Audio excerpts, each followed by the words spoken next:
Hey viewers, this is TechMag TV News. My name is Stephanie Tuta, and these are the headlines. Former Harare Mayor Herbert Gomba arrested. Police clear CCC Mutare Rally.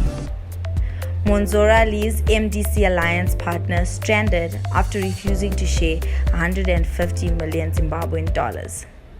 Now, in our local news, according to his lawyer, Harrison Como has confirmed Gomba faces charges of violating Section 37 of the Electoral Act, it being alleged that during the 2018 general election, he made a false declaration on registration of several voters with his address. Como promised to give further details to newszimbabwe.com as he was rushing to court.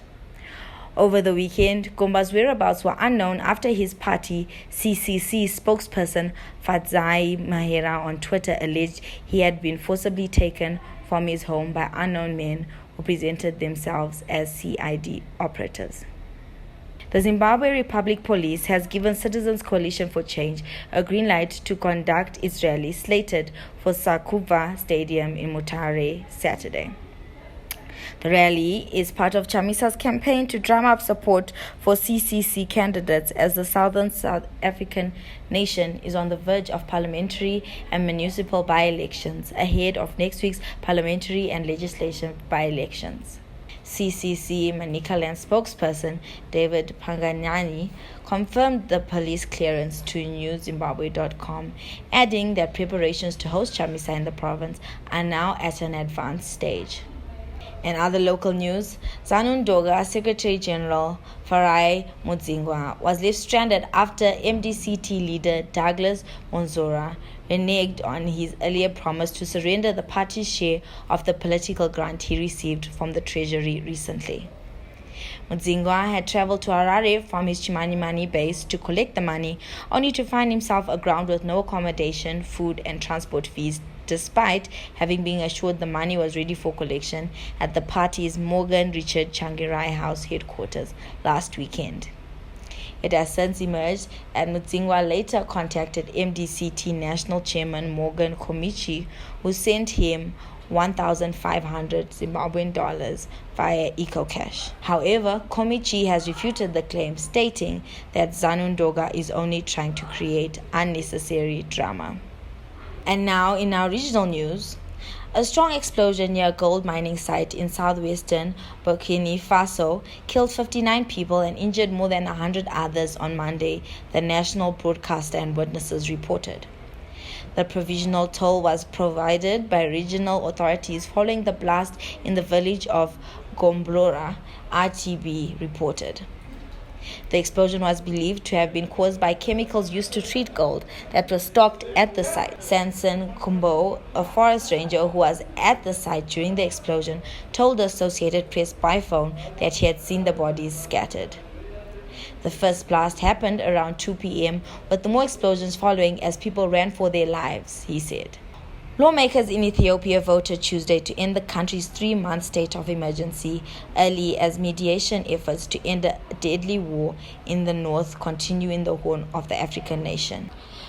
The vote took place after Ethiopia's Council of Ministers, chaired by Prime Minister Abiy Ahmed, decided on January the 26th to end the state of emergency, originally imposed for 6 months, citing recent developments in the conflict.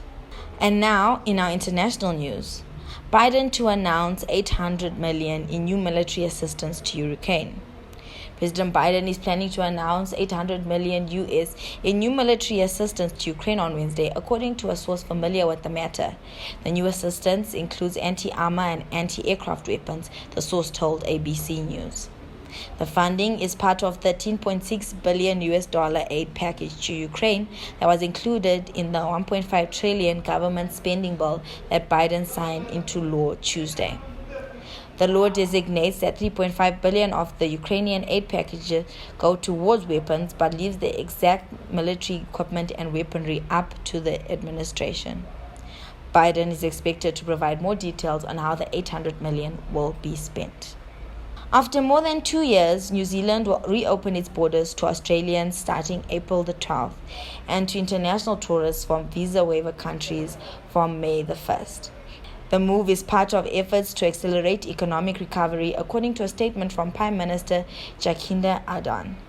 Originally, the Ardern government had planned to reopen by July 2022, but had moved up its schedule.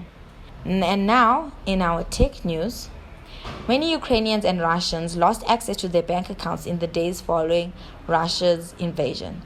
Millions of Ukrainians and Russians lost full access to their money in the days following the invasion. Banks quickly placed restrictions on cash withdrawals. This was particularly acute in eastern Ukraine, where much of the fighting is taking place. This has been TechMag TV News. Please share, like, and subscribe as we keep bringing you more top stories. Thank you for watching, and see you next time.